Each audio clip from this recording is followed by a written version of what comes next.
Boa tarde, pessoal. Hoje é nossa nona aula já. E hoje, dando continuidade ao estudo ali sobre a religião, o espiritismo, hoje a gente vai falar sobre as crenças do espiritismo. Na semana passada a gente já falou um pouco sobre a história ali, como surgiu essa religião, e hoje nós vamos falar sobre o que eles acreditam.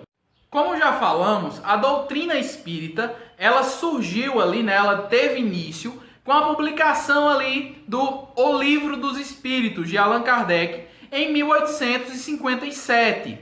Após esse lançamento, a doutrina espírita ela vem ali se estabelecendo, né? Se estruturando ali a partir dos diversos diálogos ali com os espíritos, né? A gente falou um pouco sobre essa crença dele já na aula passada. É importante, antes de tudo, dizer que o espiritismo, ele se baseou ali na moral cristã. Por esse motivo, inclusive, muitas pessoas acreditam ali que o espiritismo faz parte, de certa forma, do cristianismo, né? Que você poderia ser das duas religiões ali ao mesmo tempo. Mas assim, isso não é verdade. O espiritismo ele é bem diferente, inclusive, do cristianismo, e é isso que a gente vai falar hoje. Mas como ele se baseou ali nessa moral cristã, um dos principais pontos, se não o principal ponto ali do espiritismo, é a sua crença ali na importância da caridade. Para os espíritas ali, fora da caridade não há salvação. Então todas as pessoas elas devem ali praticar a caridade para poder ali serem salvas, digamos assim, né? A gente vai falar, entender o que isso significa até o final desse vídeo. Mas além da caridade, a gente pode falar aí também de outros princípios que eles acreditam. O primeiro que a gente vai falar aqui é a existência e unicidade de Deus. Para o espiritismo, Deus seria apenas um. Diferente do cristianismo, por exemplo, que a gente já falou, né? Que a gente tem ali a Santíssima Trindade, ou seja, o Pai, o Filho e o Espírito Santo.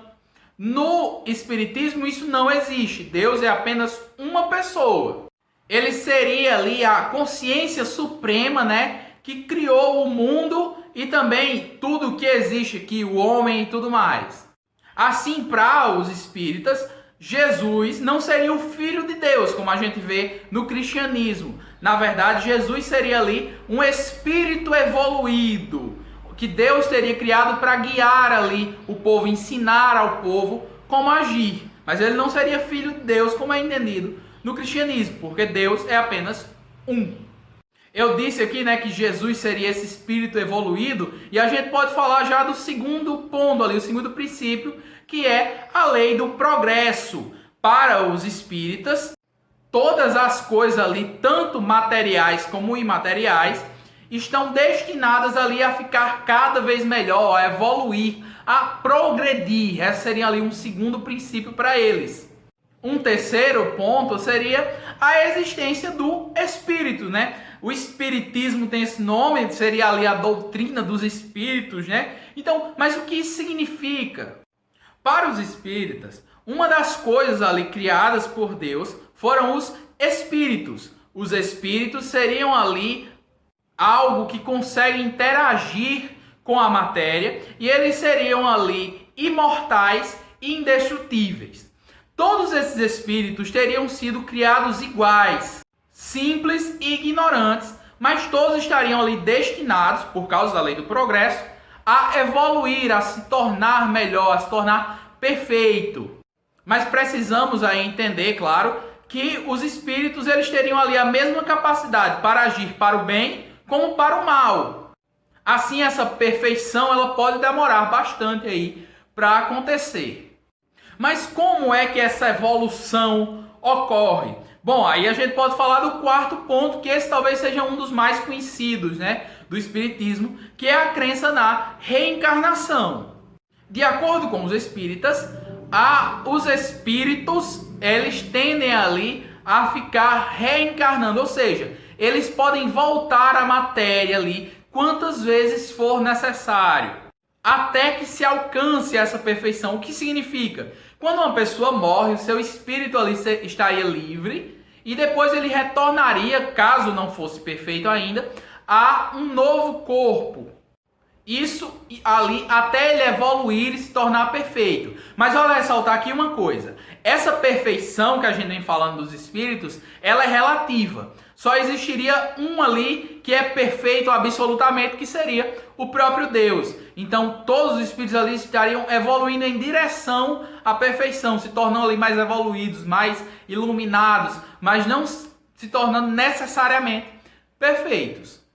Uma dúvida que pode surgir é a seguinte: se todas as pessoas que estão aqui na Terra, elas são ali espíritos reencarnados, né? Espíritos de pessoas que já morreram e voltaram a um corpo ali. Então, de onde vieram esses espíritos? Porque hoje a gente sabe que tem muito mais pessoas do que houveram no passado. Bom, aí a gente pode falar de uma outra parte dessa crença. No Espiritismo se acredita ali que a Terra não é o único planeta que tem ali vida inteligente. Então, os espíritos, ao desencarnarem ali do corpo, né, a pessoa morrer, ela poderia ir reencarnar aqui na Terra como em qualquer outro planeta. Assim também, quem é desse outro planeta poderia reencarnar aqui. Então, por isso a gente tem hoje mais pessoas do que tinha antes, porque esses espíritos, alguns já estavam aqui, outros estavam em outros planetas que também tenham ali vida inteligente. Outra crença ali do espiritismo, que a gente também encontra em religiões orientais, é a ideia da causa e efeito, a lei da causa e efeito. Onde todo mundo sabe, né, aí, onde você praticando o bem, você recebe o bem de volta, você praticando o mal, recebe o mal de volta. Então, por exemplo, pessoas que hoje têm uma vida ali ruim, é uma consequência da forma que elas agiram nas vidas passadas. Assim como pessoas que têm uma vida boa, seria uma consequência da forma que elas agiram nas vidas passadas. Mas isso também ocorreria na própria vida ali da pessoa. Você fazendo o bem, você recebe o bem de volta. Não é à toa que a caridade ali, como eu já falei, é talvez o principal princípio aí dessa religião. Por fim, aí, outra coisa bastante conhecida, né, no Espiritismo, é a ideia de que é possível se comunicar com os mortos. Ou melhor, é possível a comunicação com os espíritos, né? Assim, hoje em dia seria possível aí conversar com pessoas, com espíritos de pessoas que morreram há muito tempo. Isso seria feito ali através dos médiums, né? Quando a gente falou lá, por exemplo, de Chico Xavier era um desses médiums, pessoas que conseguiam ali ouvir o que os espíritos diziam e, no caso dele especificamente, e de alguns outros, psicografavam, ou seja, através do que eles ouviam ali dos espíritos, eles iam escrevendo o que os espíritos diziam. Então a gente falou aí, né, de 7 crenças principais. Eu tinha dito na semana passada que eram 19, e sim, são 19. Só que eu juntei elas para a gente falar de forma mais resumida, né? Se a gente fosse dividir e falar de cada uma das 19, esse vídeo aqui seria gigantesco. Mas assim, a gente falou aí de 7 pontos principais da crença ali do Espiritismo. E na próxima semana a gente vai falar um pouquinho sobre a cultura, né? Como o Espiritismo está ali influenciando a cultura. Então, a aula era isso aí. Eu espero que todos tenham entendido. Qualquer dúvida, já sabe, é só falar lá no grupo. E até a próxima aula.